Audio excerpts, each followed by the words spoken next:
Bonjour, shalom, salam alaikum, good morning, guten tag. Nous sommes bien heureux de vous retrouver encore, sans doute très nombreux, ce matin du lundi 2 décembre 2019. Et oui, depuis hier, nous nous sommes engagés dans le tout dernier mois de l'année 2019. En cette journée, nous sommes accompagnés à la technique par le duo Don Piero Gado Suleiman qui manie les boutons de la console pendant que Géraud Dakucha enregistre l'émission en son qu'en image qu'il mettra à votre disposition sur la page Facebook dès que nous aurons fini.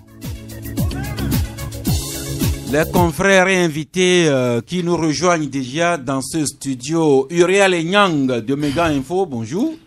Bonjour Sass, bonjour à tous les auditeurs, à toutes les auditrices de Canal FM. Comme d'habitude, bonjour à tous les Togolais de la diaspora. Tous les Togolais de la diaspora, particulièrement les fils de Boufalé qui sont dans la diaspora, et ceux qui se font ou bien se feraient recenser s'ils sont dans l'un des 6 pays dans lesquels il a installé les commissions d'ambassade, les commissions électorales d'ambassade indépendantes. Je crois qu'il y en a en France, il y en a aux États-Unis, il y en a en Allemagne, au Nigeria. En Allemagne, je ne suis pas sûr. Enfin, les 6 pays sur lesquels nous allons revenir incessamment. Aliru Moru Chakala, bien habillé, hein, bien élégant dans son costume. Comme quoi, on peut être Kotokoli, mais porter un costume et ne pas perdre son charme, n'est-ce pas, Aliru? Oui, absolument. Bonjour à toutes les auditrices et tous les auditeurs de Canal FM. Et bon début de semaine et bon mois de décembre à toutes et à tous. Bon début de semaine à chacune, à chacun, à tous et bon mois de décembre. Le dernier mois de l'année qui va rimer avec les grandes fêtes, la Noël. Et puis le nouvel an, je présume que les parents ont déjà commencé à visiter les magasins de prêt-à-porter ou bien les couturières ou bien qu'ils ont déjà l'épargne bien nantie pour faire du plaisir aux enfants lorsque nous serons à la Noël ou bien au nouvel an. Lucien Jossou Vincent, toujours tiré à son habitude, même si aujourd'hui il fait l'économie de la cravate. Je ne porte plus de cravate depuis, tu sais pourquoi? Merci beaucoup, c'est toujours heureux que vous le disiez vous-même, le temps que vous déposiez vos baluchons et que vous saluez celles et ceux qui nous écoutent, Lucien. Merci beaucoup. Bonjour à toutes les auditeurs et à tous les auditeurs. Merci. Eh bien, nous attendons un 4e confrère qui va nous rejoindre incessamment, mais d'ici là, partageons la pensée du jour. Hein. Aujourd'hui, c'est l'écrivain français Antoine Gombeau qui écrit que celui qui oublie souvent son devoir finit par perdre la volonté de s'en acquitter. Celui qui oublie souvent son devoir finit par perdre la volonté de s'en acquitter. Eh bien, n'oublions pas nos devoirs et ainsi nous serons toujours prompts à nous en acquitter comme nous le faisons pour la révision des listes électorales et comme nous le ferons également quand nous aurons la date exacte de la prochaine élection présidentielle. Didier Assoba, bonjour. Bonjour Sass, bonjour aux auditrices, auditeurs de Canal FM et bonjour à tous ceux qui nous écoutent. Merci, l'équipe est au point et l'actualité telle que je la parcours dans les journaux et que je l'écoute sur les médias est assez riche, même si beaucoup de ces informations la portent toujours sur le processus électoral. On va reparler du bonus ou bien du temps additionnel que la CENI a ajouté aux opérations de révision électorale, les candidatures qui s'annoncent encore par-ci par-là, pendant que dans le grand parti que vous connaissez, dont vous connaissez les couleurs, cette fois-ci c'est les femmes qui font pression sur leurs champions qui se déclarent. Nous allons revisiter tout ça, également quelques articles intéressants, comme je le lis par exemple, le combat du peuple qui s'intéresse à une compagnie d'assurance, ce qu'il en est, nous le verrons. Mais rapidement, c'est dépêche avec le climat et l'environnement qui sont à l'honneur. Aliro Mourou Tchakala, vous le savez sans doute que aujourd'hui s'ouvre la COP 25. C'est la grande, disons, le sommet mondial des Nations Unies sur le climat. Et la COP 25 avait été initialement prévue pour se tenir au Chili, mais ce pays qui connaît des problèmes de manifestations sociopolitiques, eh bien, comme les grandes conférences n'aiment pas le bruit, la COP a glissé de Santiago de Chili à Madrid en Espagne. Eh bien, il y aura encore les grandes envolées lyriques sur la COP 25. Mais nous, citoyens à la base, nous demandons si tout ça là porte vraiment des répercussions sur la solution au dérèglement climatique. Je ne vais pas me dérober de ce que j'ai toujours dit. Je n'ai pas cette langue de bois. Mais je dirais encore que c'est un autre sommet pour rien. Parce que depuis que ces COP-là ont été instituées, qui s'organisent de pays en pays, mais il y a des gens qui prennent de très bons actes au regard de la situation que nous vivons sur le plan mondial, mais il y a d'autres qui viennent et qui se soustraient de ces accords signés. Vous voyez un peu ce que je veux dire. Mais c'est l'Afrique qui paie le lourd tribut de cela. Et quand ça se passe ailleurs et que le pauvre continent qui n'en est pour rien paie le lourd tribut, et quand on leur demande des compensations pour que on puisse nous retrouver dans cette dynamique mondiale et que ces grands pays peinent à tenir leurs engagements, ça fait un peu problème. Je crois que c'est du folklore, on se retrouve là-bas et parce que ça a été institué qu'à chaque année il faut se retrouver pour parler du climat, c'est pourquoi ça continue. Sinon, les grands enseignements qu'on peut tirer, c'est que c'est des sommets pour peut-être se dédouaner, pour se donner bonne conscience que pour faire sérieux. Le continent africain reste ce continent martyr de ce que les pays occidentaux font. Et moi, je souhaiterais même, pour aller loin, que si les pays africains peuvent boycotter ces hommes-là pour dire que non, nous manifestons notre mécontentement par rapport à tout ce que vous nous faites endurer, là, ça serait encore plus salutaire. Donc, c'est un sommet, que ce soit au Chili, que ce soit à Madrid, que ce soit l'année passée au Maroc. Bon, c'est pour quelle finalité? Merci. J'espère très sincèrement que les actes de la COP 25 vont démentir votre scepticisme. Mais Lucien, ce que je voudrais ce sur quoi je voudrais attirer notre attention, c'est que je disais que la COP avait été prévue pour se tenir au Chili. Mais c'est à cause des manifestations sociopolitiques, les manifestants qui s'en prennent au président Piñera. Et comme il n'y a pas la paix, la sérénité dans le pays, c'est pourquoi ce pays vient de perdre cette COP 25. Cette COP-là qui draine son lot de diplomates, de touristes, ce qui aurait pu être beaucoup plus, un petit plus pour l'économie chilienne, vient de se transporter en Espagne. Là, tu aimes trop la politique. C'est vrai que les manifestations populaires, l'insurrection, les révoltes sont les fruits naturels de l'injustice, d'un certain nombre de choses. Des frustrations des populations. Mais nous devons souvent savoir raison garder parce que finalement, quand on va trop loin, ça ne peut que faire du tort à soi-même, c'est-à-dire à son pays. Par conséquent, ne pensons pas que la meilleure façon de gérer les problèmes d'un pays, c'est de faire la révolution en permanence. On doit le faire de façon planifiée et savoir ce que l'on veut ou bien aller progressivement. Dieu nous a créés. Un beau matin, on est venu sur cette terre d'une manière ou d'une autre. On ne s'est pas levé le même jour pour marcher. Rien ne se fait comme ça.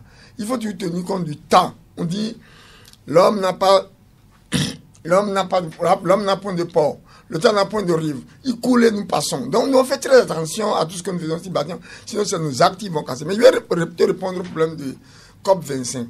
Je n'irai pas jusqu'à afficher mon pessimisme de façon aussi violente que mon jeune confrère. Parce que le COP22 jusqu'à arriver au COP25 n'était pas une affaire politique. Ce n'était pas une invention. Quand on mène une lutte contre la nature, on ne gagne pas. C'est la nature qui impose que quand on est d'accord aujourd'hui ou pas, moi je vais prendre les simagrées Donald Trump pour dire que rien ne marchera. Donald Trump est un président un peu spécial, on l'a élu et vous verrez comment ça va se terminer. Mais sinon, je ne vois pas pourquoi un pays. Nous savons tous, tout le monde sait que l'État ou les pays, quand on signe quelque chose en leur nom, ça doit se faire. Et quand la plus grande puissance du monde, l'un des plus grands pollueurs signe un accord, un président arrive, il s'en sort. Par caprice, parce que même ces États, les États américains en Inde, parce que l'Amérique c'est un État fédéral, Californie, tout ça, ne sont pas d'accord avec lui. Il continue à faire ce qu'il doit faire. Nous finirons, le COP 25 n'est pas de la plaisanterie, ce n'est pas une affaire un sommet de plus. Si nous prenons ça comme ça, c'est la nature qui se vengera de nous. C'est la nature qui se vengera de nous. Merci Lucien. Les inondations, tout ce que nous voyons, ça va nous forcer à revenir. Merci. Et comme nous parlions de ces troubles un peu, disons, de ces manifestations sociopolitiques qui ont fait perdre la COP 25 au Chili, il faut rappeler que d'autres pays connaissent à temps réel ces manifestations sociopolitiques. Si je vous dis la Bolivie, dont le président vient de partir en exil.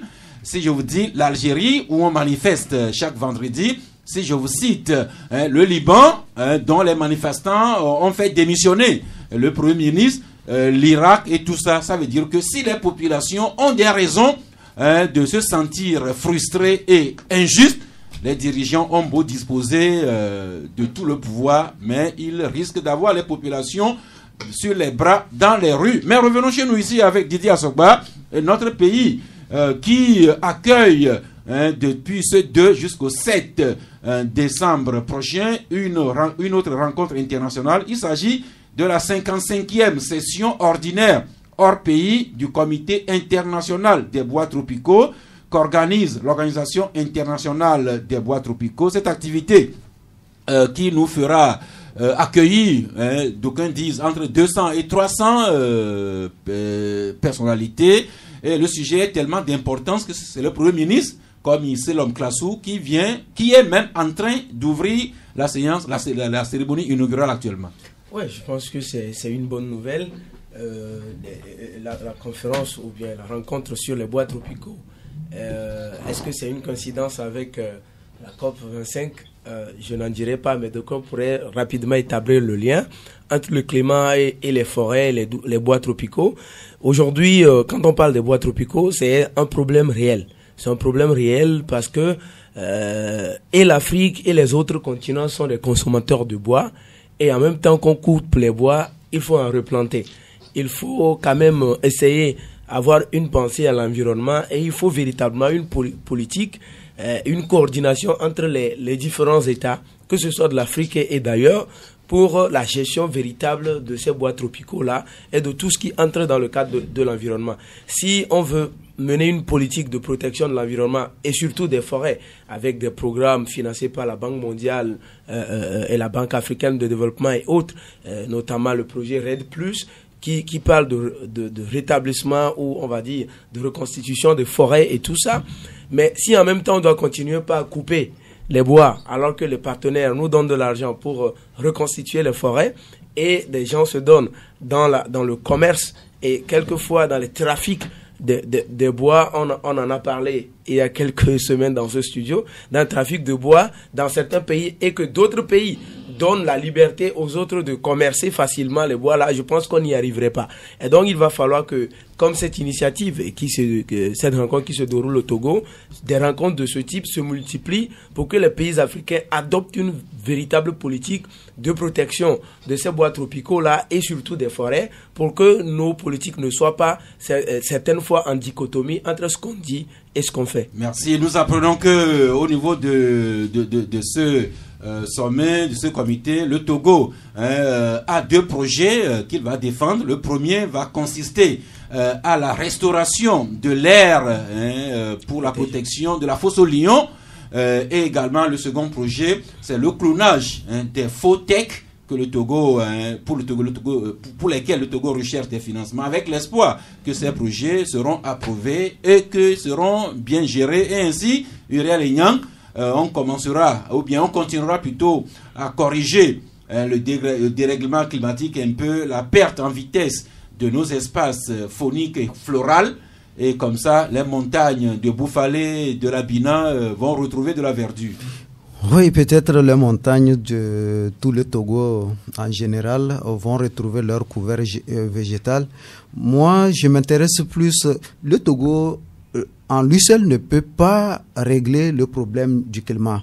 On peut restaurer le couvert végétal sur toute l'étendue du territoire, mais si la pollution, la destruction des arbres continue au Bénin, au Ghana et partout ailleurs, on n'aurait rien fait. Je pense que c'est un problème que tous les dirigeants du monde entier doivent prendre à bras le corps. Pour ces pays que vous citez et bien d'autres participent aussi bien à la COP 25 en Espagne que à ce comité international des bois tropicaux. Justement, à cette COP 25, j'aurais souhaité qu'en défaveur de la Chili, qu'on puisse déplacer cette grande rencontre internationale en Afrique, notamment dans un pays qui fournit plus d'efforts dans la restauration du couvert végétal, pour dire voilà un bon élève et que tout le monde puisse s'en inspirer. Qu'à la fin de cette rencontre, comme s'est exprimé le doyen Tchakala, j'aurais souhaité qu'on attribue aussi des cartons rouges à certains pays grands pollueurs. Non, cela n'est pas amusant parce que l'Afrique, c'est le continent le moins pollueur.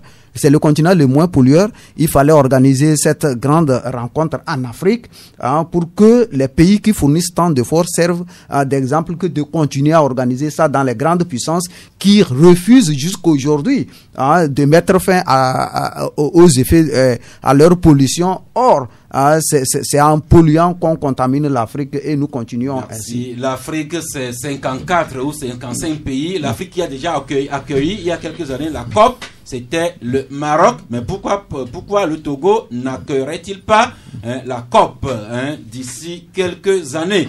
Pour terminer avec les dépêches, nous apprenons que le Centre national d'appareillage orthopédique va ouvrir grandement ses portes durant toute cette semaine. Et comme nous sommes tous des potentiels handicapés, le sujet nous a intéressés. Nous avons choisi de vous en parler. Pour cela, nous avons au studio notre ami Banya Daouda. Bonjour. Bonjour, Sass. Vous êtes je suis psychologue clinicien au CNAO. Oui. Et vous-même, vous souffrez, que je le dise, vous-même, vous n'avez pas vos deux jambes inférieures. Bien sûr. Et vous m'avez confié que vous n'êtes pas né comme ça. Bien sûr. C'était suite à un accident de circulation que j'ai perdu ma jambe gauche. Et maintenant, vous marchez avec une béquille. Une béquille, bien sûr. Eh bien, Daouda Banyan, qui marchait sur ses deux pieds, se retrouve aujourd'hui avec un pied et une béquille. Ça aurait pu arriver à n'importe qui. Encore raison pour nous de nous appeler à la prudence quand nous sommes dans la circulation. Mais revenons, vous avez toujours le sourire. Oui. Vous êtes donc... Banya. Oui, votre fonction c'est psychologue clinicien. Psychologue clinicien. Oui. Donc rappelez-nous le CNAO, qu'est-ce que vous êtes et qu'est-ce que vous faites au jour le jour. D'accord. Merci Assas. CNAO, c'est le Centre national d'appareillage orthopédique. Il est créé depuis 1974 avec la coopération germano-togolaise et était placé sous le tutelle du ministère en charge de la santé. Aujourd'hui, CNAO est un centre pluridisciplinaire. Il a en son sein les orthoprothésistes qui sont dans la fabrication des appareils. Et nous avions des orthophonistes aussi au CNAO. Nous avions les psychologues. Il y a aussi les kinésithérapeutes qui sont là dans la rééducation fonctionnelle. Et CNAO c'est un centre socio-sanitaire qui a pour but d'apporter des traitements préventifs, curatifs et de réadaptation aux personnes en situation de handicap. Donc aujourd'hui au CNAO, je dirais des personnes qui sont en situation d'amputation comme mon cas et des personnes qui souffrent de lombalgie, d'arthrose, des enfants qui naissent, qui ont déjà des enfants de 6 mois qui ne s'asseyent pas, des enfants qui ont 1 an et qui ne vont même pas à 4 pattes, 2 ans, qui ne parlent pas. Tous ces enfants sont pris en charge au CNAO. Et quand on a des enfants qui ont des déformations à la naissance ou au cours de leur développement, on constate des déformations ou des malformations par moment. Ces cas aussi sont pris en charge au CENAO. Des genoux en X ou des genoux en bancal, comme on le dit d'habitude, les genoux en O. Voilà, ces cas sont aussi pris en charge au CENAO. Quand on a mal à la hanche, au genou, comme je l'avais déjà cité par des termes techniques, arthrose et les lombalgies, tous ces cas sont pris en charge. Orthopédique, c'est ce que vous faites toujours le jour. Oui. Mais vous avez jugé important d'ouvrir vos portes durant toute la semaine là. Oui. À quoi répond cette opération? D'accord. Et comme on le sait d'habitude, tous les 3 décembre est célébrée dans le monde entier la journée internationale pour personnes handicapées. Donc le CENAO, en collaboration avec la division de lutte contre les maladies non transmissibles, ont décidé ensemble d'organiser cette journée porte ouverte pour permettre aux personnes indigentes de pouvoir aussi bénéficier des services de CENAO.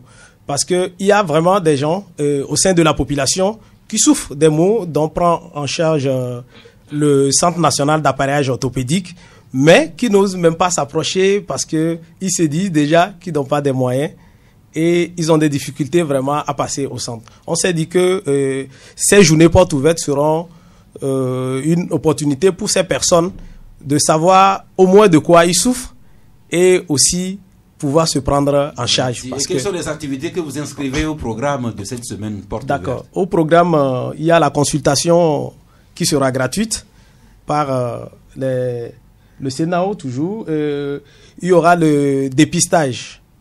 D'accord, le dépistage du diabète, de l'hypertension et de l'obésité qui seront aussi faites au sein de CENAO durant ces 3 jours.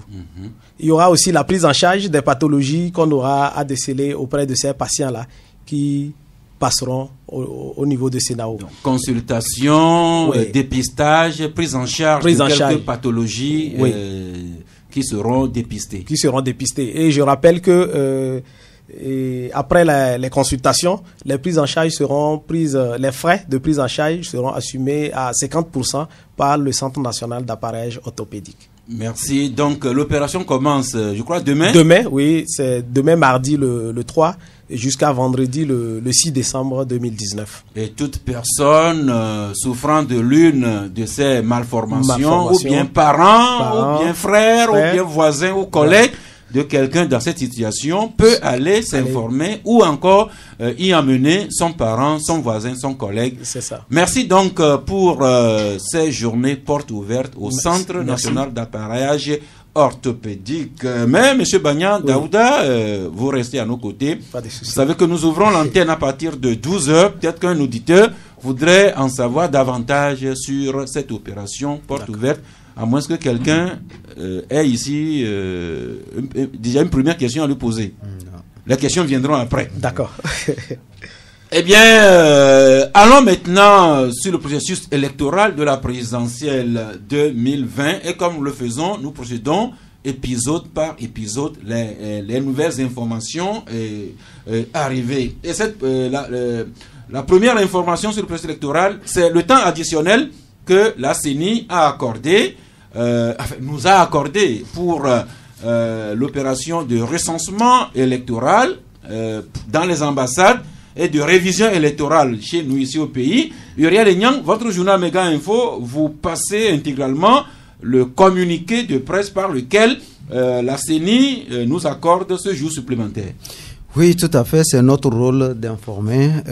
Nous sommes des partenaires de la Commission électorale nationale indépendante et nous avons le devoir de relayer toutes les informations relatives à sa mission. Je pense que l'opération de révision des listes électorales devrait prendre fin en réalité hier, mais pour permettre à tous les citoyens encore en retard pour des raisons de chacun, que chacun puisse aller s'inscrire sur le fichier afin d'aller accomplir son devoir au moment venu.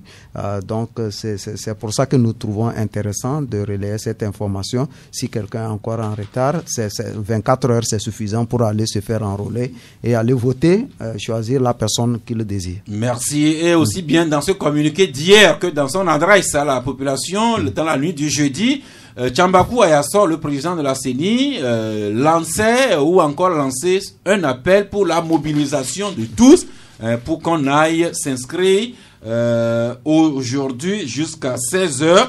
Et le Tonnerre également paru aujourd'hui nous en parle, le Tonnerre qui écrit que l'opération de révision électorale est prolongée de 24 heures et finie ce lundi à 16h, à moins que d'ici là un autre communiqué vienne compléter ça.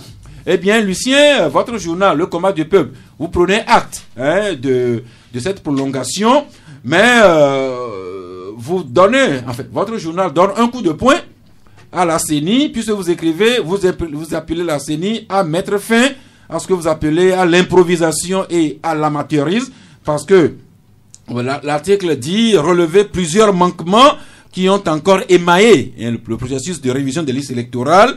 Vous en prenez à la technique, à la logistique qui n'a pas été, ou bien qui n'est pas au point, et vous relevez que nombreux sont ces centres de recensement qui n'avaient pas de consommables et de matériel nécessaire, alors que ces problèmes-là, nous en avons abondamment parlé avant même le démarrage de l'opération. Lucien. Oui, je voudrais souvent, quand je prends la parole, puis quand on est en débat, les éditeurs, il y en a qui sont systématiquement contre tel journaliste, contre tel, parce qu'il a telle opinion. Cette affaire de recensement... de révision des listes électorales. Parle cette affaire de recensement. C'est de là qu'on est arrivé à la révision. L'affaire de recensement et de révision des listes électorales au Togo, nous devons en tirer beaucoup de leçons. Parce qu'il s'est passé quelque chose que nous avons tendance, de temps en temps, à banaliser. On devait faire les élections et des partis politiques sont mis sur eux d'appeler les citoyens togolais. Non pas seulement leurs militants à ne pas se faire recenser. Et ça a créé une sorte d'embouteillage jusqu'au jour d'aujourd'hui. Parce que si la révision n'avait pas été, si cet appel n'avait pas été lancé, que la plupart des gens ont boycotté le recensement qui était un aspirement citoyen, bon, la révision des listes électorales ne sera pas prolongée ou prolongée à dessein. Mais moi, personnellement, puisque en tant que journaliste, je me colle au fait, je ne me contente pas de dire que, je ne lance pas seulement des protestations quand j'ai constaté que le premier jour, les choses sont vraiment mal passées. Et heureusement que les organisateurs, c'est-à-dire la CENI même, s'est aperçu.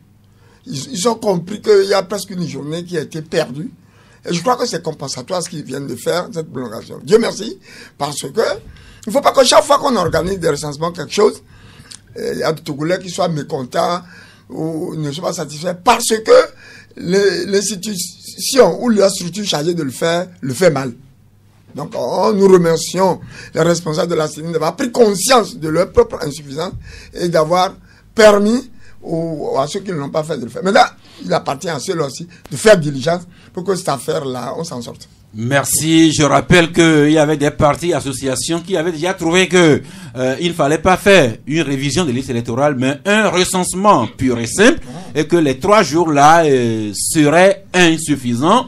La CENI vient de leur donner en partie raison, avec encore les problèmes de logistique que relève le combat du peuple.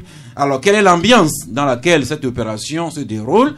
Liberté nous transporte dans 2 localités, notamment à Sokodé ou à Guagnivé, où Liberté écrit que les populations se trouvent martyrisées avec ces opérations des forces de l'ordre consécutives à l'insurrection armée dont nous avait parlé le ministre Yark il y a une dizaine de jours. Alirou? Non, mais s'agissant de cette prolongation de l'opération de révision des listes électorales, je dirais que c'est le bis repetita. On a comme cette impression que l'institution CENI même ne veut pas grandir.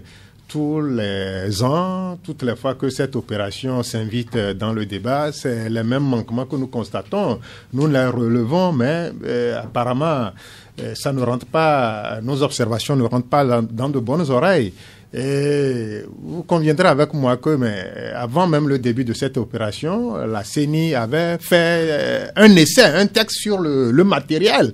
Mais qu'est-ce que ce texte a donné? Ce texte a-t-il été concluant? Et maintenant que l'opération elle-même veut commencer, que on trouve qu'il a commencé et qu'on trouve des manquements au point même de nous accorder. C'est pas une faveur, c'est pour suppléer à quelque chose même que cette institution même a senti que ça n'a pas marché. Il faut aujourd'hui que tous les acteurs politiques s'accordent à faire de notre CENI une CENI technique. Parce que quand ça vient à se faire comme ça, si c'était une CENI technique, je crois que beaucoup de choses se seraient améliorées au fur et à mesure qu'on organise les élections.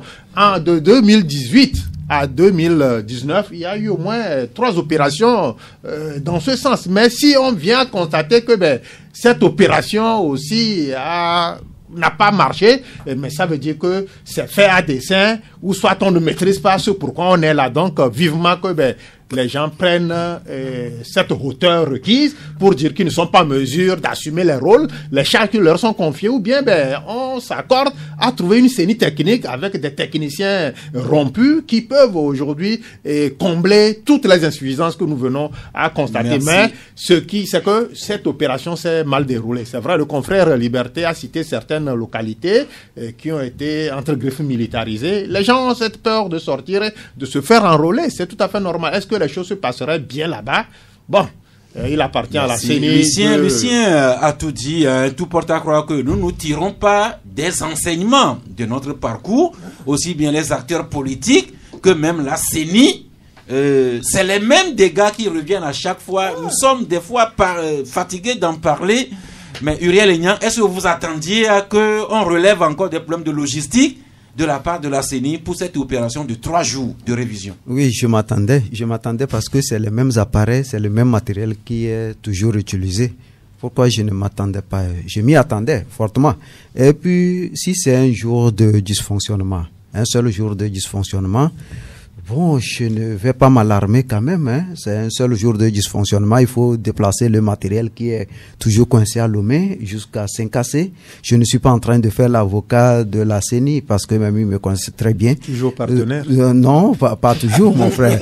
Donc, il faut quand même comprendre certaines choses. C'est pourquoi j'ai vraiment aimé l'article du doyen Lucien Diossou. Non, c'est l'article du combat du peuple. Ouais, l'article du combat. Il y a un grand directeur à la tête que tout le monde connaît. Donc, je pense ils vont remédier au fur et à mesure que les années avancent. Vous-même, ça, c'est un jour où M. Tchakala pourrait se retrouver à la CENI. Bien sûr, ceux qui sont là-bas, vous les connaissez tous. Non, je prends pour une CENI technique, n'ayant pas la technicité d'assumer, si on me charge de ça, je ne vais pas m'aventurer. Mais le problème, c'est que les politiques ne font jamais un technicien. Parce que la politique, c'est la politique. À propos de CENI technique, je rappelle qu'il y a quand même bon nombre de Togolais qui ont fait la formation Bridge. Oui. Ce module-là qui est le meilleur jusqu'à présent en matière de management des élections. Il y a plein de Togolais qui ont fait ce cours. J'ai le privilège d'en faire partie. Et à la CENI, on a même des gens, je ne veux pas citer des noms, il y a beaucoup de gens à la CENI, sinon tous, qui ont fait la formation Bridge, mais ils répètent les mêmes dégâts à chaque fois que nous entrons en processus. C'est ça qu'on a du mal à comprendre. Oui, évidemment, on a du mal à comprendre parce que je veux le dire ainsi, nous essayons de faire de notre pays un pays atypique. Pas dans le sens péjoratif du terme, mais on veut rester dans des spécialités qui n'en sont vraiment pas. Le problème, c'est quoi? C'est qu'on a fait tellement des élections, une affaire tellement sensible, tellement secrète, que quand les périodes électorales arrivent, tout le monde est dans le doute, dans les incertitudes. On ne sait véritablement pas comment les choses vont se faire. Et du jour au lendemain, quand on démarre le processus électoral, on commence par rencontrer des difficultés et on constate qu'il y a des problèmes non résolus ou mal résolus qui ressurgissent, qui reviennent au goût du jour. La CENI qui est en place là avait déjà organisé une élection cette année même, a procédé à des recensements. Enfin, je veux parler de révision. A procédé à une révision des listes électorales. Et les mêmes problèmes s'étaient déjà posés en mai. Au mois de mai dernier, les mêmes problèmes s'étaient déjà posés. Le problème de logistique avec les groupes électrogènes qui ne marchent pas, avec des encres avec de l'encre qui n'était pas disponible à des endroits, avec les cartes de lecteurs qui étaient en rupture à d'autres endroits. Et le jour même de l'élection, des problèmes s'étaient posés et il y avait des communes qui n'avaient même pas voté.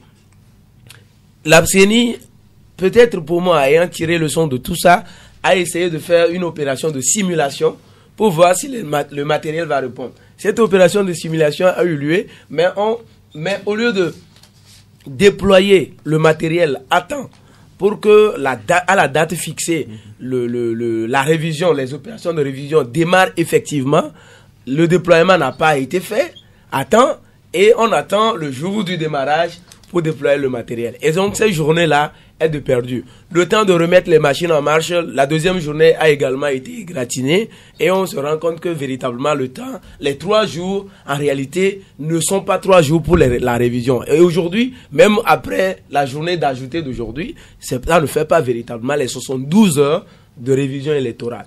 Et donc je me dis, ne soyez pas surpris, on arrivera en 2023, on reparlera des mêmes choses. Parce qu'on a fait des élections chez nous ici, une affaire secrète, des choses assez sensibles, tout le monde ne doit pas connaître. Une histoire de couvent, quoi. Voilà, quelque chose de couvent où seuls les initiés savent.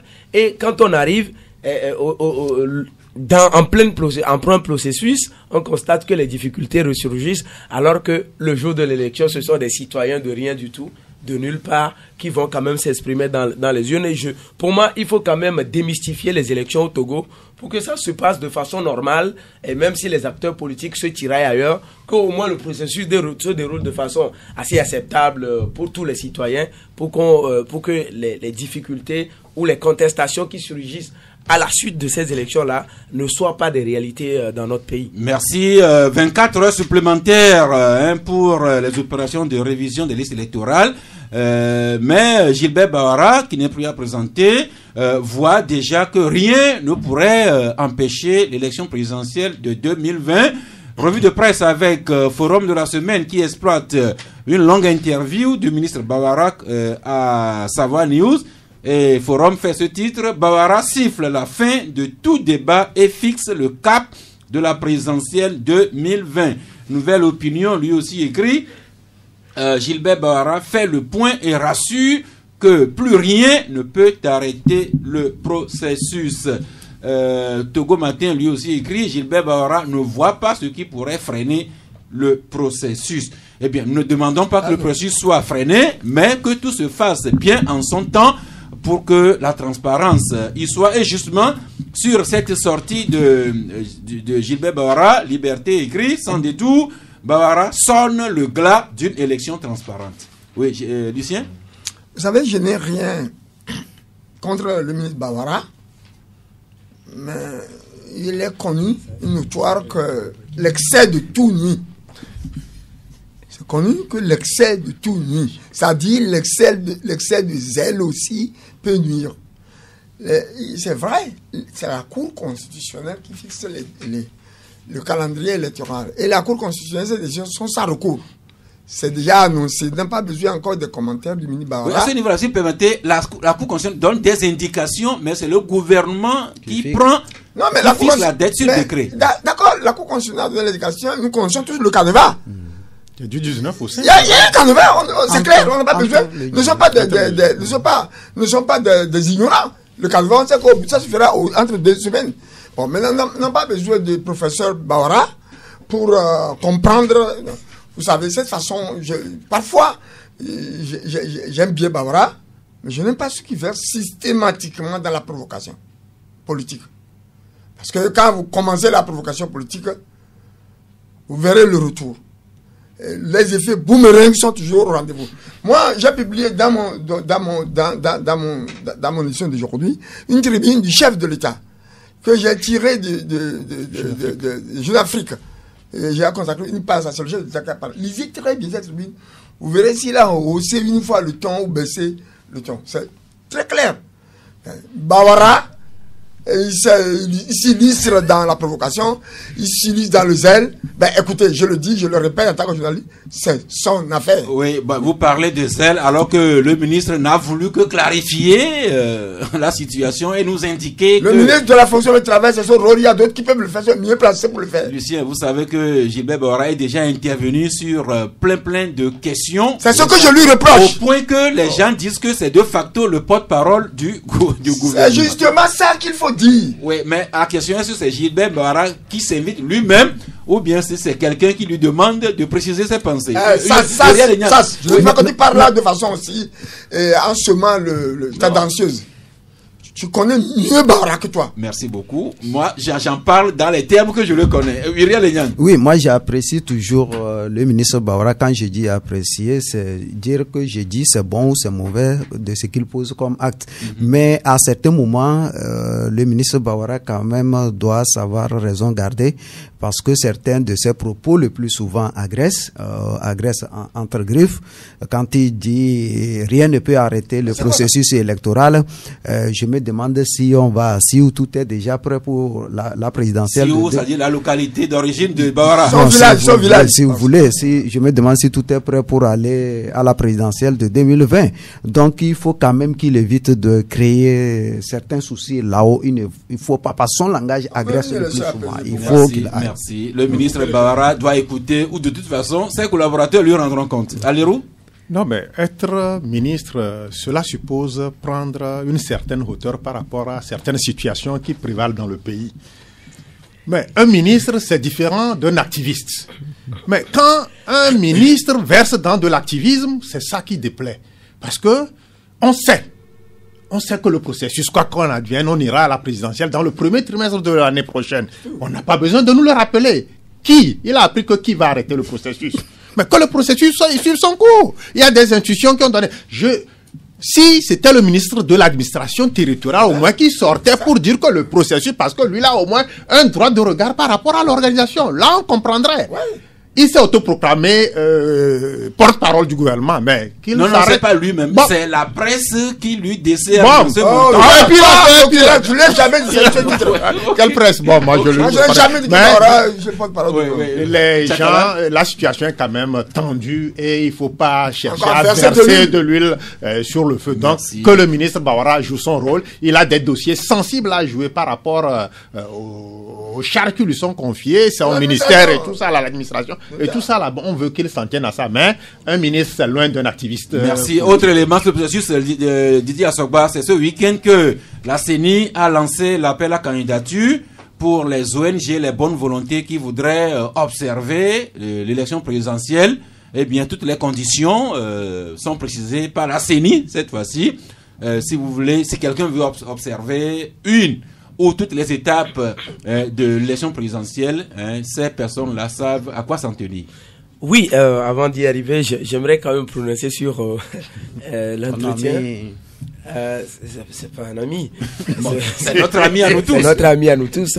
C'est un ministre, nous sommes des journalistes. Et j'ai eu le privilège d'avoir eu cet entretien-là avec le doyen Émile Couton avec le ministre. Et je voulais juste citer deux interventions du ministre dans l'entretien. La première partie, il dit... Le micro? Oui, il dit naturellement, il y a des débats qui ont lieu. Ce sont des débats démocratiques légitimes.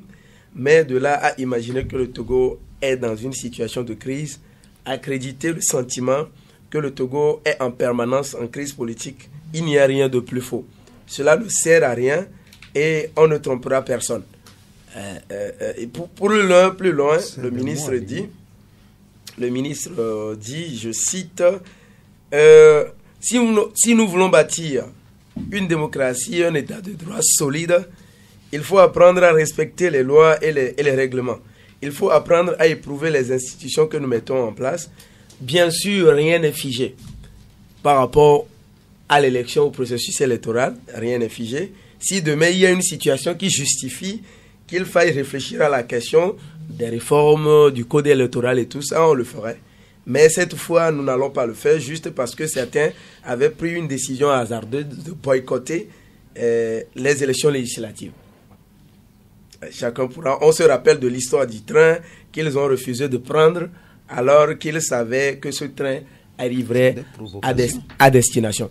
Donc, je prends juste ces 2 portions-là pour croiser et dire, c'est vrai, le ministre a été très dur dans sa sortie, mais il a quand même laissé des ouvertures par rapport à tout ce qu'il allait se faire dans le cadre de ces élections. Chacun lira l'essentiel de juste rappeler que c'est une interview réalisée par Savoir News et Togo Breaking News, interview reprise par des journaux papier parus aujourd'hui. Eh bien, chacun lira l'interview en intégralité et comme ça vous verrez si le ministre a dit des choses utiles, si c'est comporté en ministre ou bien en activiste, pour reprendre le terme de quelqu'un. Oui, pour arriver à l'observation de l'élection, oui, c'est vrai, c'est la CENI qui lance les appels à candidature, c'est la CENI qui accrédite les organisations qui observent les élections, et la CENI, cette fois, a fixé des conditions claires à respecter avant de pouvoir participer à l'observation électorale. On a vu déjà avec les élections locales, le ministre de l'administration sortir un certain nombre on va dire d'observation par rapport à certaines organisations qui avaient été malheureusement on va dire empêchées d'observer les élections locales. La CENI cette fois fixe ceux qui ont envie véritablement d'observer les élections, comment il faut procéder, les conditions à remplir. Je pense que c'est la CENI qui est maître de jeu quand on parle de l'élection. Merci. Et donc, qui veut observer, nous savons déjà qu'une ONG, la CNSC, la Concertation nationale de la société civile, a déjà annoncé il y a environ 2 semaines qu'elle observera les élections. Et puis les médias qui sont partenaires, nous faisons notre travail de monitoring au jour le jour, et nous avons également notre code. Le code de la presse, d'accord, mais également des directives que nos organisations professionnelles ont élaborées avec la HAC pour vous faire une couverture intégrale, transparente et non équivoque de ce processus électoral. Élections pour lesquelles une nouvelle candidature vient de s'annoncer, et comme l'écrit Togo Matin, c'est le pasteur Edokomi qui a déclaré sa candidature pour cette élection présidentielle. On peut dire que Edokomi se sent à l'étroit dans son habit de conseiller municipal. Il veut monter plus haut à la tête du pays. Eh bien, nous verrons ce qu'il en sera de cette candidature. Autre candidature, enfin, autre parti politique, c'est le MRC. Abbas Kaboua qui a tenu son 5e congrès ordinaire le week-end dernier, congrès qu'il a délocalisé à PME. Abbas Kaboua a été reconduit à la tête de son parti. On dirait que c'est la mode chez nous ici. Sauf que pour l'élection présidentielle 2020, Abbas Kaboua se réserve pour ce qui est de sa participation comme candidat. Autre parti dont les ailes marchent beaucoup ces derniers temps, c'est UNI.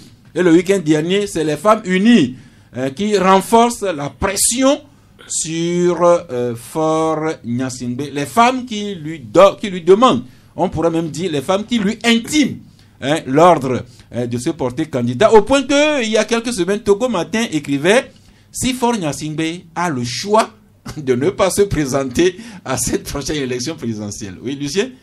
Je voudrais parler de la candidature de Pasteur Edo. Oui. Quand je te vois parler, tu as le sentiment ça t'amuse peut-être, mais ce n'est pas... Pour moi, le problème n'est pas là. Parce que la politique n'est pas un jeu d'enfant. Et nous devons cesser, en tant que citoyens, d'aller sur certains terrains, même si c'est pour faire diversion. Pasteur Edo, c'est pas ça qu'on l'appelle, veut être président de la République. Est-ce qu'il sait ce qu'on appelle président de la République? Commençons par... Non. C'est les destinées du pays qui sont en jeu. De toutes les façons, il faut que nous cessions de nous amuser avec la politique au Togo, et nous cessions de faire croire que c'est quelque chose que n'importe qui peut se lever et faire. Je ne sais pas, avec sa candidature, s'il faut en pleurer ou s'il faut en rire. Mais franchement, c'est pas ça. Ce matin, je l'ai appelé, il a confirmé qu'il a annoncé sa candidature. Et comme c'est une information, nous vous la donnons et nous présumons que Edo Komi, tout comme toutes ces candidatures annoncées ou dans les starting blocks, nous présumons qu'ils connaissent toute la charge de cette fonction avant de se déclarer. Alors, toujours, dans UNI, il y a, vous savez, chaque jour, il y a toujours quelqu'un dans UNI ou un groupe de personnes qui demande, à force d'être candidat, ce que lui-même lui-même ne dit encore rien. Mais autre parti politique, c'est le FDR, les Forces démocratiques de la République, qui ont soufflé leurs 3 bougies ce week-end dernier.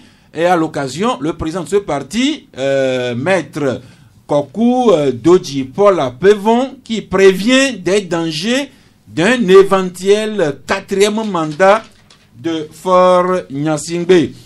Dodji Apevon, qui a demandé à ses militants et partisans d'être confiants et sereins malgré la situation de désespérance actuelle dans le pays. Eh bien, le FDR prévient contre les dangers d'un éventuel 4e mandat de Faure Gnassingbé. Autre organisation, c'est le MO5, qui aussi dit non à la présidentielle de 2020 et appelle carrément les populations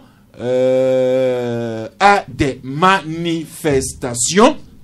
Donc au MO5, on s'inscrit totalement contre les élections même, et le MO5 veut appeler les populations à des manifestations, ce qui rejoint cet autre article de Le Combat du Peuple, Lucien, quand vous écrivez « Face à la démission des acteurs politiques, des activistes de la société civile prônent la désobéissance civile ». Juste un petit mot. Oui, c'est vrai que les acteurs politiques ne savent pas ce qu'ils font au Togo.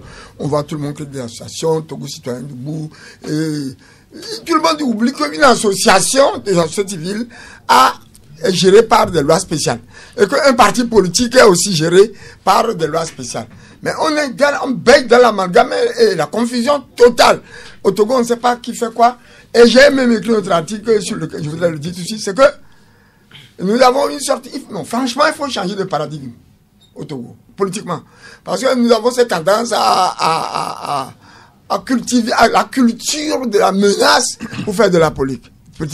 Et c'est du chantage. Si on veut faire le 4e mandat, ça va chauffer. Seulement quand ça commence à chauffer, on dit que c'est pas nous. Mais quand ça chauffe, on dit que l'autre a utilisé trop de force. Non. J'ai observé cette chose depuis 95. Les beaux 5, c'est qui a commandé le 5 octobre. Nous savons là où il nous a menés jusqu'à présent. Merci. Et pour terminer avec ce sujet, il y a Liberté qui fait un dossier intitulé 19 août 2017 et présidentielle de 2020, de l'espoir à l'impasse, ce que doit faire l'opposition togolaise pour subsister. C'est un long article, un grand dossier que je vous souhaite beaucoup de courage à lire intégralement. Uriel Lignan. Oui, non, vous allez parler. Oui. Vous avez posé une question, je ne souhaiterais pas qu'elle passe sous silence.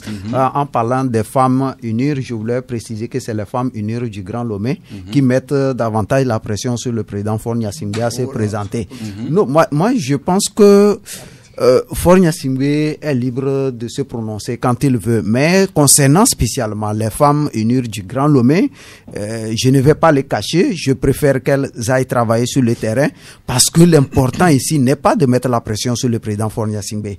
Si vous allez sur le terrain, ce n'est pas encore ça. Vous verrez que au résultat de cette présidentielle, celles qui sont sorties mettre cette pression-là, si on veut faire les calculs, voir ce qu'elles ont fait sur le terrain chez elles, c'est rien. C'est rien du tout. Allez, soyez proches des populations, faites ce que Faure Gnassingbé veut, et c'est le soutien qu'il attend de vous. Ne sortez ça. On sait que chacun veut protéger son pain, mais il faut le protéger subtilement, intelligemment et à travers le travail. Voilà, c'est ça. Merci. Eh bien, Tchakala, sur cette affaire-là de pression que les structures et les militants de UNIR font sur Faure Gnassingbé, quelqu'un me faisait la réflexion hier que ça rappelle quelques années où du temps de Feu Gnassingbé Yadema, quand il menaçait de démissionner, c'était toutes les populations qui se répandaient dans les rues pour chanter, pour pleurer, pour dormir devant sa porte afin qu'il reste ou bien qu'il revienne au pouvoir. Alors, est-ce que ce qui a été fait hier avec Yadema, est-ce que c'est la même chose qui se répète sous des variantes avec Faure Gnassingbé? Oui, j'étais encore tout petit et après la montée des couleurs, je devrais avoir 5 ans, je devais être à la maternelle quand on s'agenouillait, on fredonnait Mbadati doit... Bon, ça me... Non, on revit presque la même chose. Ça, c'est un faux suspense qu'on est en train d'entretenir. On sait que Faure sera là. Donc, la pression on sait que non. Vous savez que Faure sera candidat. Faure sera candidat. Ça, 2020, Faure sera bel et bien candidat de son parti. Donc, toutes les gesticulations venant de tel ou tel bord là, on n'a qu'à nous faire économie de ça. Faure sera candidat. Donc, ils n'ont qu'à aller travailler. Ce que Faure veut, c'est le travail. Allez-y travailler. Faure ne vous demande pas tant. C'est tout. Il y a pression ou qu'il n'y ait pas pression, Faure sera le candidat de son parti. On le laisse tranquille. Le temps viendra où lui-même va s'annoncer. Donc, qu'il ait la pression de tel jeune, qu'il ait la pression de tel autre, ça c'est du folklore.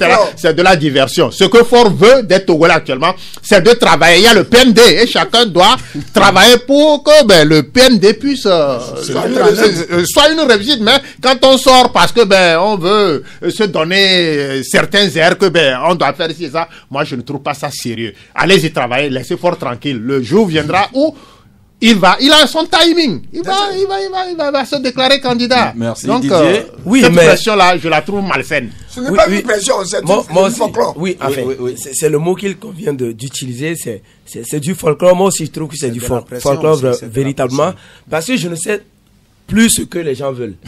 Faure Gnassingbé s'est déjà prononcé, il a affirmé ses intentions. On comprend que le monsieur sera candidat à l'élection présidentielle. Et la loi ne l'empêche pas. Et voilà, oui, puisqu'il y a une modification qui donne la possibilité de rempiler deux fois de nouveau. Voilà. La modification, c'est encore plus ouvert. Donc, à ce jour, le monsieur a manifesté ses intentions et on voit qu'il sera candidat. Il sera candidat. Et moi, ce que je voudrais dire, c'est peut-être à l'endroit de l'opposition. Au lieu d'attendre que Faure se prononce ou pas, ou officiellement ou clairement, s'il est candidat ou pas, il faut investir le terrain, commencer par travailler.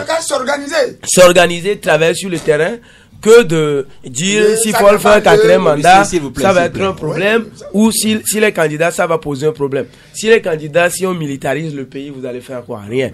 Allez investir le terrain, travailler, sensibiliser des gens avec des arguments, faites un débat d'idées, des propositions concrètes. Et je pense que s'il est candidat et que vous arrivez à convaincre la population, vous allez le battre clairement. Mais si on est à Lomé sur les antennes où on fait quelques meetings, on pense que c'est comme ça que c'est tout le Togo. Comme ça, on va penser de la même façon. Je pense que Faure Gnassingbé, il est candidat déjà.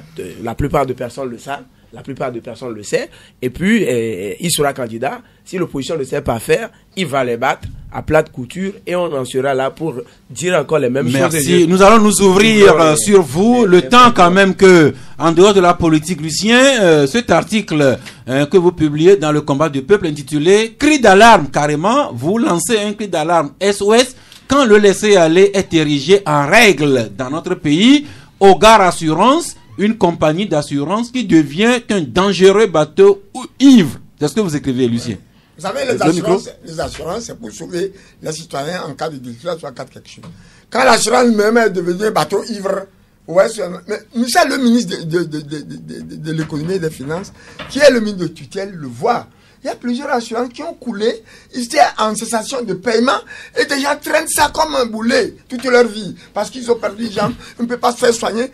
Et Hogar Assurance, la compagnie Hogar Assurance est en voie de le devenir. Si rien n'est fait, un bon matin on va nommer un liquidateur et puis voilà, les pauvres qui sont assurés là-bas. J'ai donné un exemple. Un avocat qui a cassé sa Land Cruiser. Bon, heureusement il y a 5 personnes à bord qui n'ont rien eu. Ils ont trouvé un accord à l'amiable, ça fait 2 ans. On devait lui verser 18 millions. Ils se proposent d'aller chercher une moto pour faire du Zébija. C'est-à-dire, Hogar Assurance n'honore pas son engagement vis-à-vis de ses. Hogar Assurance a payé moins de 250 000 francs à une personne victime qui a subi beaucoup de préjudice. Il lui a payé moins de 250 000 francs en 3 ans de négociation. Entre ça, là, tu es mort, tu as dépassé même l'au-delà. Eh bien, donc de là, vous interpellez le ministre en charge de Finances, Sani Yaya, notamment la direction des assurances, qui devrait regarder vraiment si les assurances font leur travail et respectent leur engagement comme il se doit. Une obligation commerciale, s'il vous plaît. Canal FM. J'adore. Bien. Nous venons à vous sur nos deux numéros, le 22 21 33 74 et le 22 20 1968. Nous avons parlé de la COP 25 qui s'ouvre aujourd'hui à Madrid en Espagne, en lieu et place du Chili, pour des raisons que nous avons évoquées. Nous avons parlé également de cette rencontre internationale sur les bois tropicaux.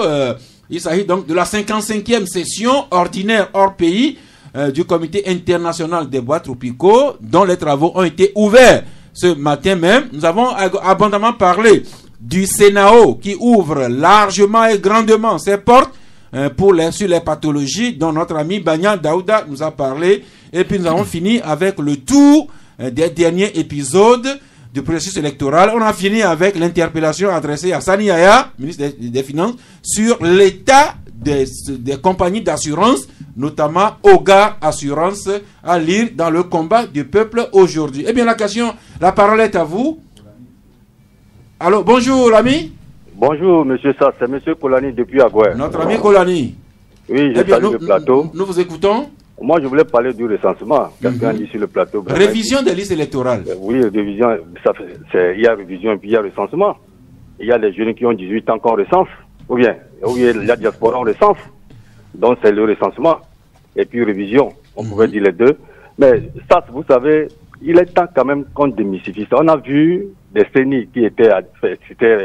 les recensements se faisaient par l'administration. On a vu ses limites. Après, on a fait une CENI politique. Aujourd'hui, on voit ses limites.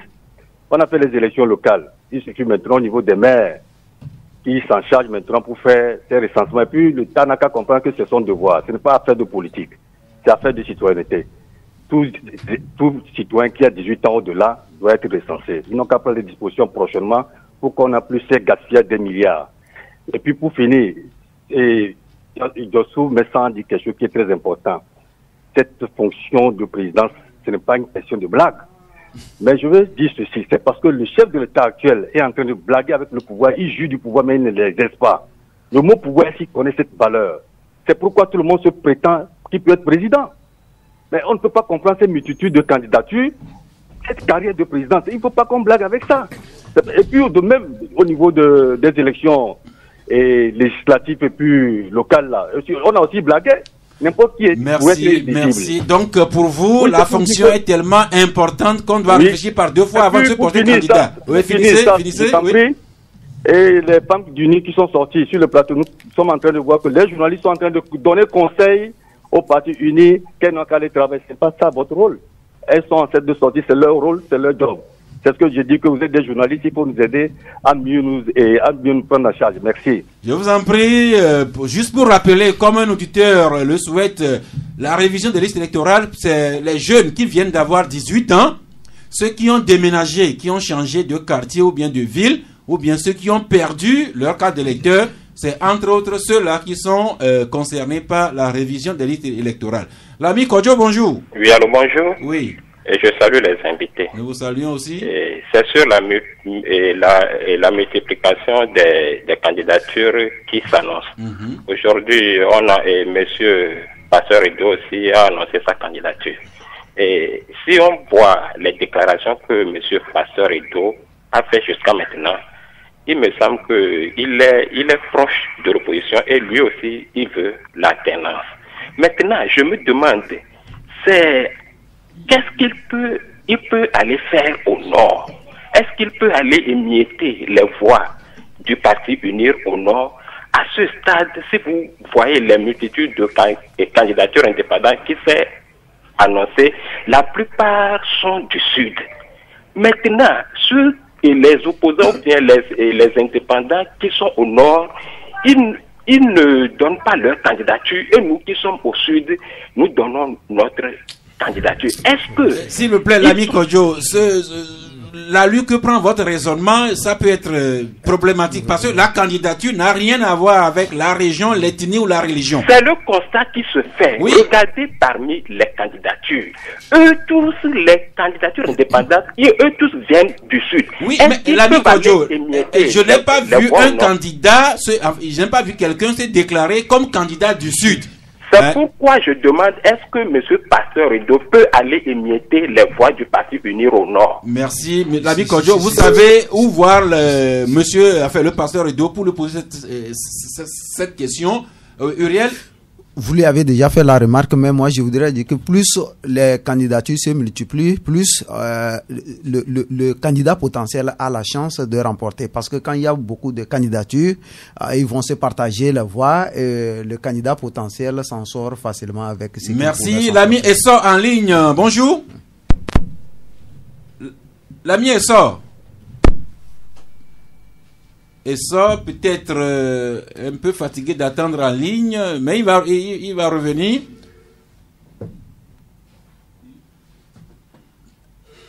Oui, bonjour. Bonjour, ça c'est Monsieur Maglo. Monsieur Maglo, vous êtes en ligne. Oui, je voudrais revenir sur le problème vous dites, vous voulez qu'on parle de révision, non pas de recensement. Et moi, je vais parler et de révision et de recensement. Ce n'était pas des révisions, on devait s'attendre à cela.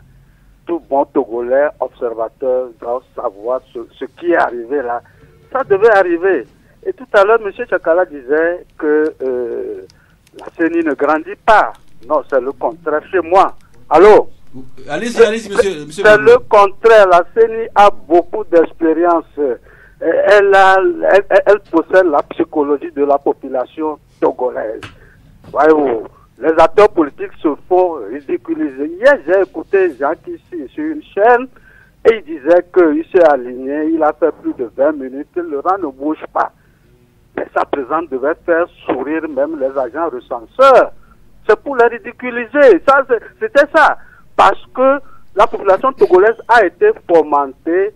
On nous dit que le boycott, ça ne fait pas, ce n'est pas bon. Pourtant, c'est ça qui fait recette maintenant en Afrique. Écoutez le professeur Kanto, la dernière fois au Cameroun, il a appelé à boycotter et les législatives et les locales. Et tout récemment, c'était le Bénin qui a boycotté les législatives. Mais vous oubliez de rappeler que Maurice Kanto a été candidat à la dernière élection présidentielle. Mais je sais. Là, il n'avait pas boycotté. Si quelqu'un... Non, mais il demande aujourd'hui, pour les élections à venir, de ne pas aller. Je ne sais pas si vous êtes au courant. Il ne veut pas, il a appelé. C'est parce que, et quand on lui demandait pourquoi il veut boycotter les élections, il dit, ce n'est pas la peine d'aller cautionner le pouvoir. Et c'est tout à fait normal, c'est un raisonnement cartésien, compréhensible. Mais, alors, oui, monsieur Maglo, il y a d'autres personnes qui attendent dans les s'il vous plaît. Bonne journée. Merci. Sylvain Agaï, bonjour. Laissez-moi lui répondre là. Sylvain Agaï, il est parti. En attendant qu'un nouvel intervenant entre en ligne, Lucien. Bon, il y a celui qui vient de rapprocher là. Il dit des choses qu'il ne fallait pas. Nous avons des expériences multiples politiques au Togo. Nous avons vu ce que le boycott nous a toujours donné. C'est pas aujourd'hui qu'on va faire l'apologie du boycott. Merci Lucien. Souffrez quand on priorise les auditeurs à cet instant. Bonjour. Alors, l'ami Michel, bonjour. Bonjour Charles. Oui. J'aimerais intervenir sur le cas de Agoye Sokodé là. Oui. J'aimerais m'adresser surtout à vous, journalistes, aux députés et aux honorables maires tout récemment élus et aux universitaires. J'aimerais demander quelle action vous avez eu à mener depuis que l'information est tombée pour prouver la véracité de ces faits-là. Quelle action, quelle enquête vous avez menée pour prouver la véracité de ces faits. Et nous sommes en danger, le Agoye en danger, Sokodé en danger jusqu'alors. Dites-nous s'il vous plaît. Merci. Je vous conseille de suivre avec beaucoup plus d'attention le club de la presse au jour le jour et vous verrez les efforts de recoupement, d'investigation que nous faisons sur de tels sujets sensibles.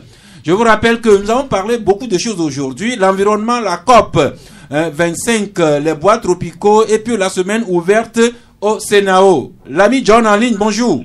Ouais, bonjour monsieur Safa. Oui. Oui, surtout je voulais intervenir par rapport au traitement qu'on a fait de la sortie du ministre Bawara. Ça m'a fait tellement mal, hein, quand on parle comme ça d'une autorité. moi, je vais rappeler les mots du doyen qui disait que le ministre est zélé.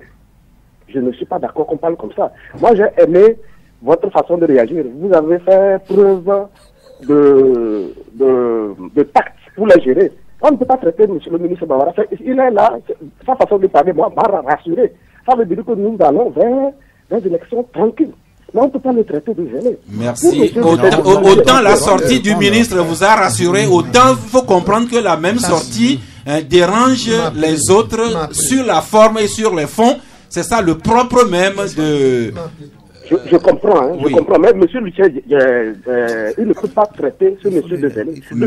Lucien, la façon dont il intervient, il est plus zélé que M. Bawara. Moi, je ne connais pas M. Bawara, mais il paraît plus zélé. À son âge, il ne peut pas traiter comme ça une autorité. Mais s'il vous plaît... Laissez-moi répondre quand même. Il est mon s'il vous plaît, Lucien... Lucien, s'il vous plaît... Non, là, Lucien, je ne suis pas d'accord avec vous. Je voulais que l'auditeur termine ses propos et puis vous allez répondre. Maintenant, vous avez la parole. Moi, je connais Bawara avant qu'il ne revienne. Le micro. Je connais très bien Bawara avant qu'il ne revienne. Les ministres parlent. Le président de la République parle. Si, en tant que journaliste, nous avons le droit de critiquer notre opinion. Si quelqu'un parle et que nous donne notre opinion, ce n'est pas une raison pour qu'on nous traite de n'importe quoi. Nous faisons notre travail. Notre travail, c'est de critiquer. Notre travail, c'est de critiquer un acteur politique. S'il va loin, on le dit. Quand ça va chauffer, Bawara va fuir, il va fuir, lui aussi va fuir. Merci. Encore une fois, liberté de ton, liberté d'expression, mais de la courtoisie quand même, que nous soyons grands ou petits. L'ami Kokou en ligne, bonjour. Allô. Oui, bonjour Kokou. Bonjour monsieur. Oui, vous êtes en ligne. Je salue le plateau. Nous vous saluons aussi. Je salue spécialement notre... Vous pouvez aller directement, faute de temps. Notre invité de Sénao. Banya Daouda, merci de vous rappeler qu'il est à nos côtés. Oui, bon, concernant la journée de porte ouverte là, oui. Je voudrais savoir, concernant la Tunisie, comment se fait le massage, et puis lorsqu'on vous fait le massage, vous sentez beaucoup de douleur. Comme il a rappelé que lui-même est infirme, il n'est pas né, cet infirme n'est pas de la naissance, c'est un accident. Je voudrais le féliciter pour ça. L'ami Kokou, est-ce que ce ne serait pas mieux que vous alliez à partir de demain au scénario et comme ça vous aurez des experts qui vous répondraient? Je serai là-bas. Ok, bien allez-y. Mais monsieur Bagnan, en attendant que l'ami Kokou se transporte lui-même demain. D'accord, merci. Je dirais à monsieur Kokou de faire l'effort et passer. Effectivement, comme il a dit, il y a les kinésithérapeutes et qui le prendront en charge s'il y a besoin. Merci. Papa Sibiti, bonjour. Bonjour. Oui. Monsieur Sass, bonjour. C'est vous le patron. Je salue monsieur Lucien par ses interventions. Les Togolais, je vous l'ai toujours dit, vous les connaissez. Patientez-vous. C'est le respect qui nous manque. On veut respecter quelqu'un. Le ministre, on doit le respecter. Monsieur Lucien est là-bas, c'est votre grand frère. Nous devons le respecter. S'agissant de la candidature du président Faure, je vous l'ai toujours dit, monsieur Lucien, je ne sais pas pourquoi les gens font des tintamarres autour du président de la République Faure. Il sera toujours président. Pardon, président ou candidat? Il sera toujours candidat. Président, comme vous voyez quelqu'un en train de le sauter parmi tous ceux qui s'agitent là. Moi, je ne suis pas acheté. Mais la réalité, ou bien si le président Fabre dit qu'il va être président, vous allez voir des gens venir, c'est les gens qui doivent aller vers lui pour faire la coalition avec lui. Il n'ira jamais vers lui. L'eau descend de la mort vers l'aval. Merci beaucoup. Je vous en prie, Papa Sibiti. Je retiens pour l'essentiel liberté d'expression, liberté d'opinion, seulement sur un ton de courtoisie. Comme ça, chacun pourra écouter ce que nous disons de lui, en bien ou bien en critique. Didier en ligne, bonjour. Oui, bonjour Charles Gaou. Oui. Bonjour Monsieur Lucien. Bon, je voulais demander, est-ce que Lucien veut que l'opposition s'organise et puis battre le candidat de l'UNIF? Et puis je vais le demander aussi là, pour l'histoire d'assurance, il faut faire attention à ce que vous dites là. En matière d'assurance, il y a un code CIMA qui régit les assureurs. Là, c'est réglé comment est-ce qu'on doit répartir. Tout ce qu'il a dit concernant Oga, on n'a rien compris. Donc, il faut faire attention dans ces histoires avant d'appeler directement le nom d'un accident. Il y a un code humain qui régit tout. Combien vous devez prendre quand vous êtes d'accident. Si vous avez ça, il y a ça qui le régit. Donc, il n'a qu'à se retourner dans ce code, il verra la réponse dedans. Merci. Lucien va vous répondre rapidement. Moi, je ne suis pas un charlatan. Hein. Je suis allé faire toutes les enquêtes. Il n'a qu'à lire mon article pour voir les précisions. Voilà. Merci. Le débat à la radio, on n'a pas le temps. Mais il n'a qu'à lire l'article. Bon. Maintenant, nous passons. Il avait dit autre chose aussi. Si vous pensez que l'opposition peut s'organiser et battre éventuellement Faure Gnassingbé dans les urnes. J'ai travaillé, j'ai commencé le journalisme au Togo. Attends, ça fait 8 ans. Je connais très bien l'opposition. J'ai au moins l'avantage de l'ancienneté. Si jusqu'à présent ils ne l'ont pas fait, je ne pense pas qu'ils pourront le faire aujourd'hui. Mais on ne sait jamais. L'homme, tout ce qui touche à l'homme n'est pas linéaire. Peut-être qu'ils changeront. Merci. Notre sœur Jovi en ligne, bonjour. Bonjour, monsieur Sass. Oui. Je salue le plateau. Nous vous saluons aussi. Monsieur Lucien, du calme. C'est ça, nous sommes au Togo. Et monsieur Sass. Oui. Concernant le recensement ou bien la révision des listes électorales. Oui. Est-ce que vous voyez qu'aujourd'hui peut suffire à tout le monde de s'inscrire? Pourquoi la CENI ne peut pas avancer un peu pour que tout le monde puisse être dans le nombre pour aller voter? Merci à Jovi. Didier Assomba, nous avons abordé le sujet. C'est pas nous qui donnons des injonctions. Oui, nous ne pouvons que faire des observations. On a fait des observations, mais la CENI également a tenu par des délais à respecter, malheureusement. Et la CENI a dit que c'était 3 jours. Les 3 jours, elle a décidé d'ajouter une journée de plus. On va dire, malheureusement, des gens ne pourront pas se faire enregistrer. C'est peut-être là quand même, il faut trouver le mérite à la sortie du ministre que des gens avaient appelé à boycotter et aujourd'hui on fait face aux conséquences. Mais la CENI qui écoute les débats dans ces émissions sera avisée en conséquence. Dieudonné en ligne, bonjour. Oui, bonjour monsieur Sass. Oui. Et bonjour le plateau. Oui. J'aimerais poser une question. Ce qui concerne ce qui s'est passé à Goué la fois passée. Oui. Bon, il s'est fait que j'ai appris que le ministre a dit qu'ils ont arrêté des gens avec des armes blanches.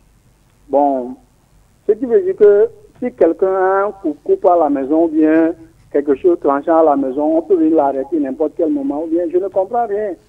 Si on peut interdire à ne pas utiliser les coupes-coupes ou bien des choses comme ça, bon, j'aimerais savoir s'il peut nous annoncer ça ou bien il peut déclarer ça à la radio. Là, on sera... Merci. Merci beaucoup. Eh bien, il y a quelques jours, le ministère de la Sécurité a sorti un communiqué qu'il y a des perquisitions qui ont été faites sur réquisition du procureur de la République et le bilan, c'était un certain nombre d'armes blanches trouvées et également quelques personnes arrêtées pour enquête. Je ne sais pas si notre auditeur sait qu'il y a eu mort d'homme. Puisque après ceux qui ont été blessés, il y en a qui sont morts. Moi, j'ai un principe. Dans ma vie, quand quelque chose passe, tout Togolais, qui qu'il soit, s'il est mort, je ne veux pas faire des spéculations là-dessus. Il y a eu mort d'homme. Il faut qu'on tienne compte de ça. Oui. Ça peut être moi, toi ou n'importe qui. Oui, ça on le sait déjà, mais il voudrait en savoir sur les suites de la des perquisitions. Tchakala? Non, ce que moi je peux dire, c'est que tout Togolais a au moins un gourdin et un coupe-coupe dans sa maison quelque part pour des besoins liés peut-être à l'agro-domestique. Donc, je ne sais pas s'il faut les déclarer maintenant ou pas, parce que si on vient à perquisitionner notre maison et que on prenne ces coupes-coupes ou bien ces gourdins, bon, je ne sais pas, mais c'est qu'il y a eu, des gens ont été hachés à certaines manchettes, il y a eu quelqu'un même qui est décédé à la suite de ces blessures. Donc, si c'est pour les causes de l'enquête qu'on est allé faire la perquisition, on attend les suites à donner par rapport à cette perquisition. Merci. L'ami Comlan en ligne, bonjour. L'ami Comlan. Je dois répondre en attendant. Oui. Allô, Comlan? Oui, bonjour, monsieur Sass. Oui, bonjour. Oui, j'interviens par rapport au traitement que on a réservé au ministre Bavara. Oui, bon, le traité d'activiste, vraiment, moi, je trouve ça anormal. Sinon, je pense que ce ministre, lorsqu'il sort il ne dit que la vérité. Je ne sais pas pourquoi ces interventions énervent certains. Il a toujours été véridique. Voilà. Merci. Sinon, on a déjà abordé ce sujet. Ce que j'avais dit, autant les propos du ministre rassurent et confortent certains, il faut comprendre que les mêmes propos du ministre soient interprétés autrement par d'autres personnes. C'est ça même le débat contradictoire, la diversité d'opinions. L'essentiel pour nous, c'est que la courtoisie y soit. Oui, alors mon deuxième sujet, c'est sur le problème du licenciement. On l'a perdu. Oui, Uriel Enyang. Oui, s'il vous plaît. Ok, je réponds rapidement à 3 questions. Commençant par la dernière. S'il vous plaît, oui. Je pense que activistes, agresseurs ou zélés, chacun a son opinion, c'est notre analyse. Ils ont leur opinion, ils ont leur analyse. Donc, on ne va pas nous empêcher de dire ce que nous voulons dire. Ça, c'est avec courtoisie que nous l'avons fait. Deuxièmement, celui qui nous interpelle a donné les résultats de nos investigations sur ce qui s'est passé à Gonivi, à Sokodé. Je pense que nous n'avons pas les moyens de faire ces services comme le SRI. Il y a des services compétents pour le faire et ils donneront les résultats s'ils veulent bien et il les aura. Celui qui aussi dit que c'est vous, ça, ce qui avait bien parlé sur Bawara, je pense qu'il ne maîtrise pas la pédagogie de notre métier. Ça, c'est le modérateur, c'est l'animateur de l'émission. Il joue à l'équilibre. Si moi, j'avance un argumentaire, il n'est pas obligé de me suivre. Il joue à l'équilibre. Donc, il n'a qu'à apprendre notre pédagogie avant d'apprécier aussi. Merci. Effectivement, je distribue les paroles et je joue à l'équilibre, mais j'ai le devoir de laisser chacun s'exprimer. Et Dieu seul sait si j'aime ou je n'aime pas ce que aussi bien les confrères disent au studio que ce que les auditeurs disent en ligne. Eh bien, l'ami Bagnan Daouda, vous avez le mérite de vivre le club de la presse en live, comme diraient nos amis anglicistes. C'est ça. Mais ce pourquoi vous êtes là, c'est de nous informer que le CENAO ouvre grandement et largement ses portes durant toute la semaine. Oui, du 3 au 6 décembre 2019. CENAO est largement ouvre ses portes à toute la population togolaise. Nous les invitons à vraiment passer parce que pour cette année, l'exclusivité, c'est qu'en dehors des cas que CENAO prend en charge, il y aura aussi le dépistage de l'hypertension artérielle, du diabète et de l'obésité. Donc, il y a des gens qui sont là, mais qui ne savent pas qu'ils sont diabétiques. Peut-être même dans ce studio. Voilà. Donc, vous êtes également tous invités à vraiment faire ce dépistage parce que quand on dépiste tôt, ça permet de prendre des dispositions qui permettront à la personne de ne pas faire la maladie. C'est ça. Vous voyez? Mais quand on est déjà à bout, on est devant des situations compliquées. Aujourd'hui, des cas d'amputation que nous avons, en dehors des accidents de circulation, d'autres sont issus des maladies comme le diabète et plein d'autres maladies qui sont le cancer. Merci. Toute la semaine pour se faire dépister, se faire conseiller. Et puis, j'apprends que à la fin de la semaine, il y aura un match de football particulier. Je ne sais pas si Ronaldo ou Messi seront là, mais les amputés vont jouer au football ici. Oui, effectivement, nous avions une association pour personnes amputées, appelée Association Élan de Vie. Et au sein de cette association, nous sommes organisés en club sportif et nous avions une équipe de football. Et on était même, qui représente le Togo bien sûr, on était même invité à la Coupe d'Afrique des Nations cette année. Mais par faute de moyens, on n'a pas pu participer en septembre dernier. Donc, le 7 décembre prochain, sur le terrain de l'école primaire Ngonyome, nous allons faire une sortie à l'occasion de la journée internationale pour personnes handicapées. Donc, l'association Ela de Vie organise un match du club sportif. Donc, merci. Un match de football joué par des personnes amputées. Ce sera le samedi 7 décembre. Mais peut-être que le ballon d'or de la FIFA, le ballon d'or qui sera décerné ce soir, peut-être que ce sera un joueur footballeur amputé qui sera honoré et pourquoi pas. Bien sûr. Eh bien, une petite question à M. Bagnan. Est-ce qu'on a le temps? Et les populations de l'intérieur du pays par rapport à oui, notamment de Bafilo et de Hauteux. Effectivement, actuellement, nous sommes en train de nous organiser pour avoir des clubs à l'intérieur du pays. Actuellement, à Sokodé et à Atapamé, nous sommes en train de contacter des personnes qui sont en situation, parce qu'il faudrait les retrouver en nombre. Il faut s'ouvrir sur le Togo. Il y a Bafilo, il y a Kouvé, il y a Boufalé, il y a Vévé, il y a Haute. Un peu partout, il y a des amputés. Vraiment. Un peu partout, ou bien des personnes ayant besoin de ces éclairages. Rapidement, carton de fin d'émission, Tchakala Alirou. Non, carton vert à nous-mêmes ici. Non, pas à nous. Recherchez notre carton. Je donne un carton vert au club sportif de première division par rapport au sens de retenue. On peut se déplacer, aller gagner et repartir sans être violenté. Donc, merci. Comme le Barça est allé gagner hier l'Atlético de Madrid et que tout s'est bien passé. Didier Assogba. Je n'ai pas de carton, je pense. Merci de passer. Uriel Enyang. Pas un carton, mais je voulais dire félicitations au ministère en charge des Affaires étrangères. Bon, ministère en charge aussi des Togolais de l'extérieur pour l'installation du HCTE, voilà, le Haut Conseil des Togolais de l'extérieur, pour qu'ils puissent contribuer valablement au développement de notre pays. Et Lucien Jossou-Vincent. Je donne un carton vert. Le micro. Je donne un carton vert au ministre Yarka. Ce qui n'est pas facile d'être ministre de la sécurité dans tous les pays du monde, que ce soit en France, partout. Être ministre de la sécurité, c'est très très difficile. Mais être ministre de la sécurité au Togo, je lui tire chapeau. Merci, pour votre disponibilité, aussi bien physiquement au studio qu'en ligne. Et n'oublions pas, toute la semaine, pour nous rendre au Sénao, pour visiter, ne serait-ce que satisfaire notre curiosité, poser des questions, nous faire dépister et savoir. C'est pour ça que notre ami Bagnan s'est transporté dans ce studio et puis nous invite donc à la Coupe du Monde du football handicapé le samedi prochain. Eh bien, la semaine est lancée dans la bonne humeur. À demain mardi si Dieu le veut et Dieu le voudra bien.